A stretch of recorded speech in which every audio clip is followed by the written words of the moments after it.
over many thousands of years, humans have tried to explore space, observe space, and have done many very interesting things about space. But the biggest problem that we have when exploring space is still radiation. So, what exactly is space radiation? Space radiation consists of four factors: electromagnetic waves, X-rays, gamma rays, and highly charged particles. So, I'll first explain about gamma rays. These are produced by the hottest and most energetic stars in the universe. And this is the ray that passes through human body and aluminum. Second is the X-rays and the highly charged particles. These are particles that travel through opaque objects. X-rays are negatively charged particles, and highly charged particles are particles with electric charges. These are demonstrations. And now the main point, electromagnetic waves. These waves affect the human body, and to the extent of 10 to the power of negative 11. It starts to be ionizing and it starts to damage the human body. So to further understand electromagnetic waves, we need to first understand special relativity. So let me explain special relativity. Think of this apple like a proton for reference, and this wire is moving to the left. This wire consists of electrons and protons with an equal distribution. So, because of special relativity, the protons, because the wire is moving to the left, the protons are closer together and the electrons are more spread out.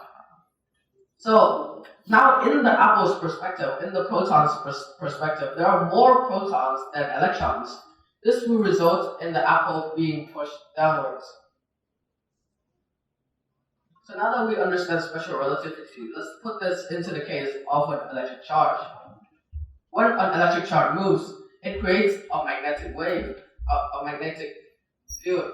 And because of special relativity combined with this magnetic field, it creates a lot of electrons spinning around an electric charge. This is essentially what electromagnetic waves is made of. So let's talk about the problem with these radiation and electromagnetic waves. First is degenerative diseases. They cause a lot of diseases about the nervous system and about the brain. Second is cancer. It's caused by heavy ions and it can have risk of cancer and damage the tumor. Third is it damages DNA cells. It directly damages DNA and it can break down cells. So we have two equations. First is energy from radiation, and second is the Maxwell's equation. So the first equation, the radiation energy from one photon, it is demonstrated by E equals hV and equals to hc divided by the wavelength, which basically means that energy equals to the vibration of objects. And second is the Maxwell equations. This describes how electric and magnetic fields work. So, the Maxwell equations. This is, to sum it up generally, the first equation, divergence differentiate of E is, it describes the electric field. The second one, differentiate of B, it describes the magnetic field. And the last two ones describes the magnetic field, the electromagnetic field property, and how the electric field is formed. So, the solution to this radiation problem, a very brief solution is that because protons and neutrons are of the same size, hydrogen is a great material for absorbing this radiation.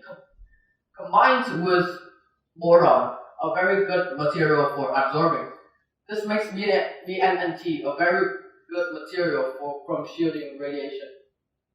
So the usage of VNNTs. This can be used for clothing, it can be used for shielding astronauts, it can be applied to space, and it can protect from radiation storms.